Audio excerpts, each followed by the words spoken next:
नमस्कार विद्यार्थी मित्रमैत्रिणींनो, कसे आहात? अभ्यास करता आहे ना? करायलाच पाहिजे, कारण जो शिकेल तोच टिकेल. जसे आपण एखाद्या गोष्टीमागे हात धुवून लागत असतो, तसे वारंवार हात साबणाने धुवा, सुरक्षित रहा आणि अभ्यासाच्या मागे लागा. So let's start our video lecture. Today we are going to see modern periodic table. In that we are going to see Introduction to Scientist Moseley, Modern Periodic Law and Structure of Modern Periodic Table, Modern Periodic Table and Electronic Configuration of Elements, Groups and Electronic Configuration, and last one is Periods and Electronic Configuration. Mendeleev यांनी आवर्त सारणी मांडली तेव्हा विज्ञानाच्या जगाला अणूच्या अंतरंगाविषयी माहिती नव्हती. इलेक्ट्रॉनचा शोध लागल्यानंतर अणूमधील इलेक्ट्रॉनची संख्या व अणुअंक यांच्यातील संबंधाचा वेध वैज्ञानिक घेऊ लागले.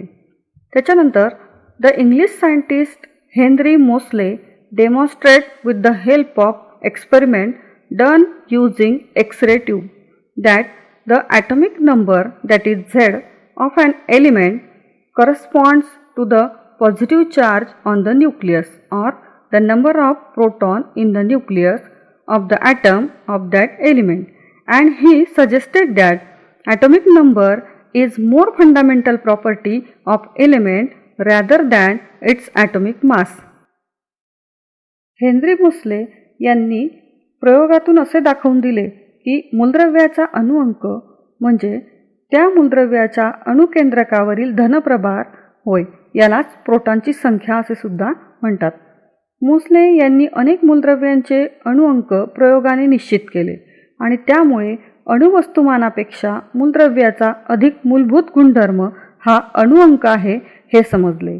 या नव्या शोधानंतर मूलद्रव्याचे त्यांच्या अणुक्रमांकाप्रमाणे वर्गीकरण करण्यात आले आणि अशा पद्धतीने वर्गीकरण करून आधुनिक आवर्त सारणीत चढत्या अनुक्रमांकाप्रमाणे त्यांची रचना करण्यात आली.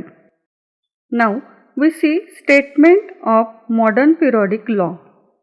Properties of elements are periodic function of their atomic numbers. That is, physical and chemical properties of elements are periodic functions of their atomic numbers. मेंडेलीवच्या आवर्ती नियमात बदल करून आधुनिक आवर्ती नियम मांडला गेला. आता आपण बघूया.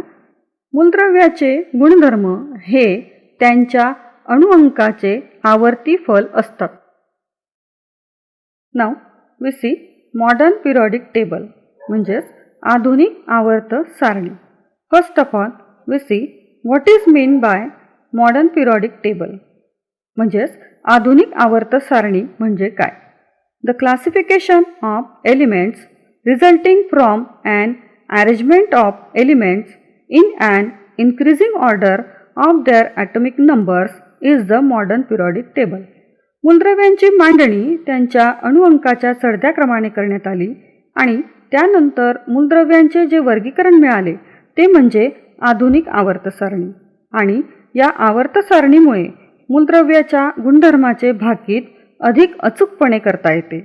आधुनिक आवर्त सारणीलाच आवर्त सारणीचे दीर्घ रूप असेही म्हणतात, म्हणजेच long form of periodic table.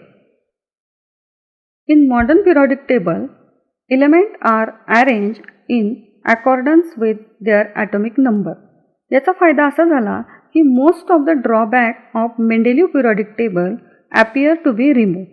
We have studied in 9th standard about atom and its electronic configuration, and we also see how the electrons are distributed in the shell around the nucleus.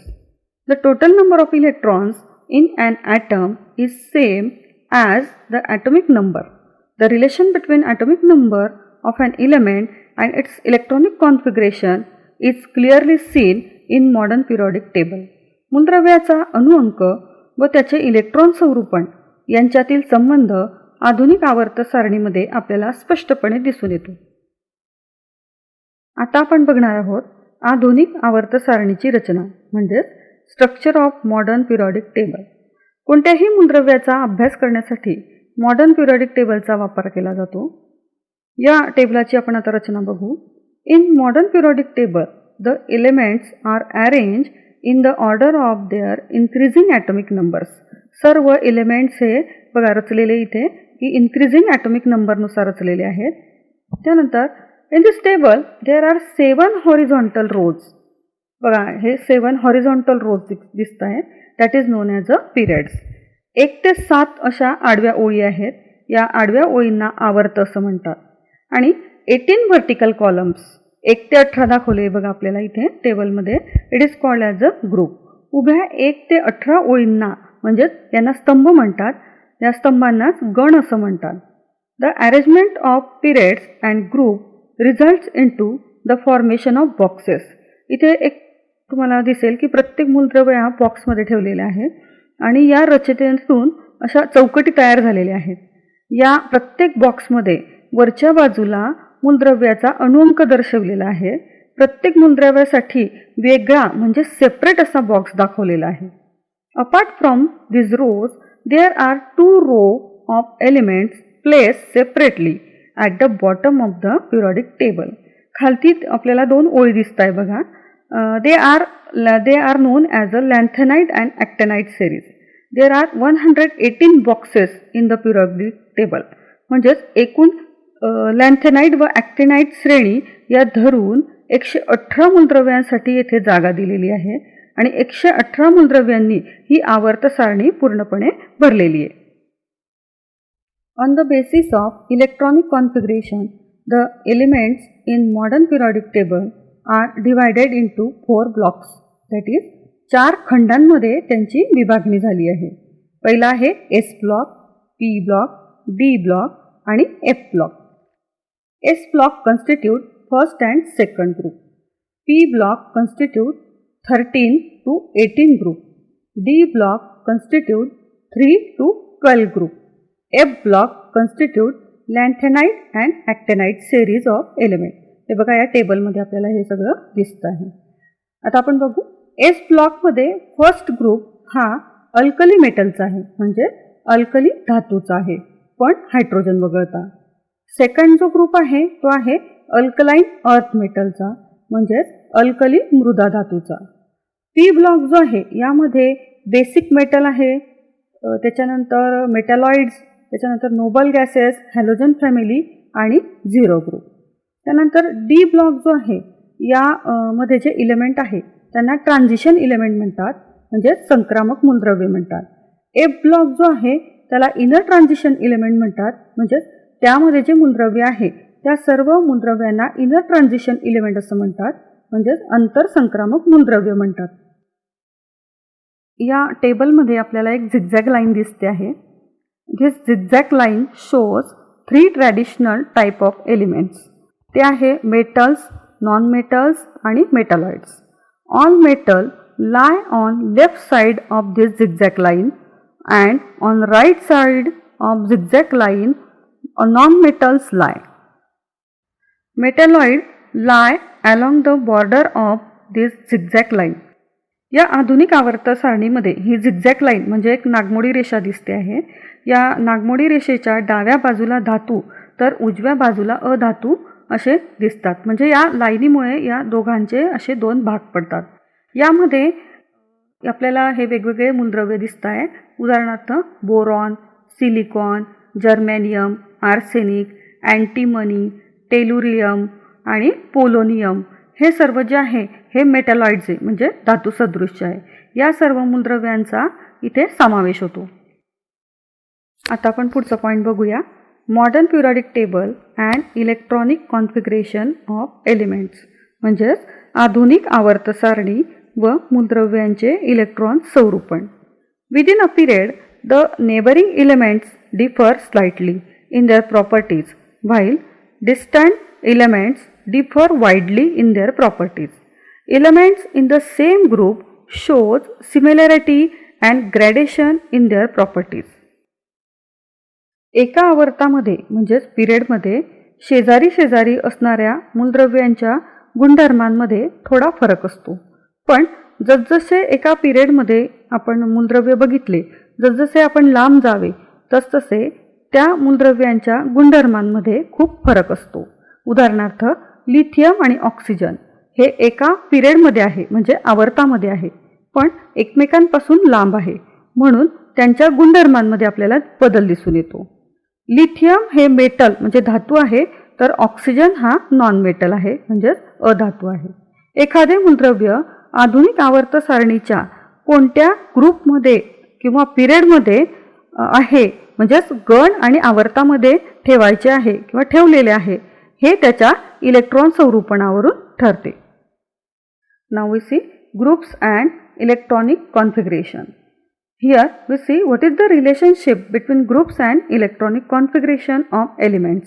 म्हणजे गण आणि electronic configuration यांचं relation काय आहे आपण हे बघू. You will find that the number of valence electrons in all these elements from the group first, that is the family of the alkali metals, is the same. Similarly, if you look at the elements from the any other group, you will find that the number of their valence electron to be same. Consider example. Say example, group first. Group first consists of hydrogen, lithium, sodium, potassium, so on. They belonging to the group first and their valence electron is 1. कोणत्याही गणात वरून खाली जाताना इलेक्ट्रॉनचे एक एक कवच म्हणजे शेल वाढत जातात आणि आपण एखाद्या गणात वरून खाली जातो तेव्हा कवचाची संख्या ही वाढत जाते. As we go down a group the numbers of shell goes on increasing.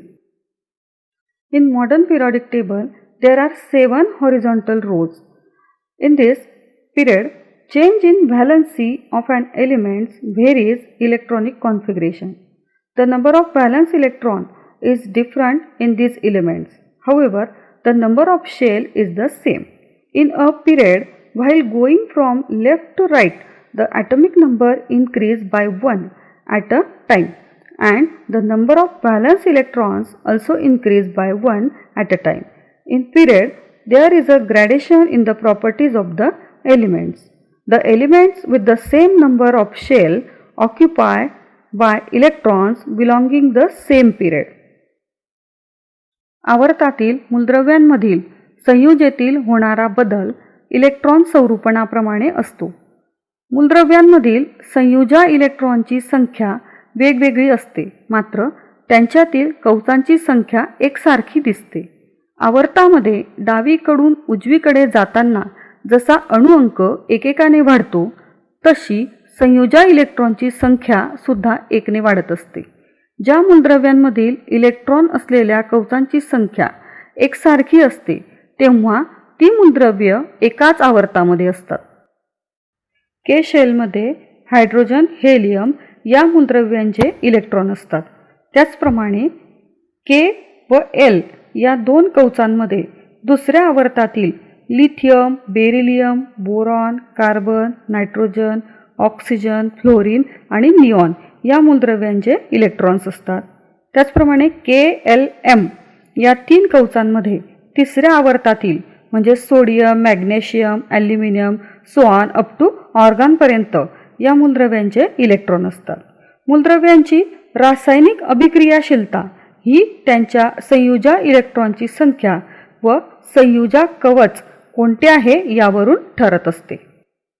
The chemical reactivity of an element is determined by the number of valence electrons in it and the shell number of the valence shell. In a period, while going from left to right, the atomic number increased by 1 at a time. As a result, atomic radius gradually increase, hence atomic size decrease. आवर्तामध्ये डावीकडून उजवीकडे जाताना जसा अणुअंक एकेकाने वाढत जातो तसतसं अणूची त्रिज्या कमी होत जाते, त्यामुळे आकारमानही कमी होते. विद्यार्थी मित्रमैत्रिणींनो, आज आपण इथे थांबणार आहोत, पण तुम्हाला आज जे काही शिकवलं आहे ते सर्वांना वाचायचं आहे आणि त्याच्या नोट्स काढून तुम्हाला लिहायचे आहे आणि दिलेला होमवर्क सुद्धा तुम्हाला रेग्युलरली करायचा आहे. Okay, bye.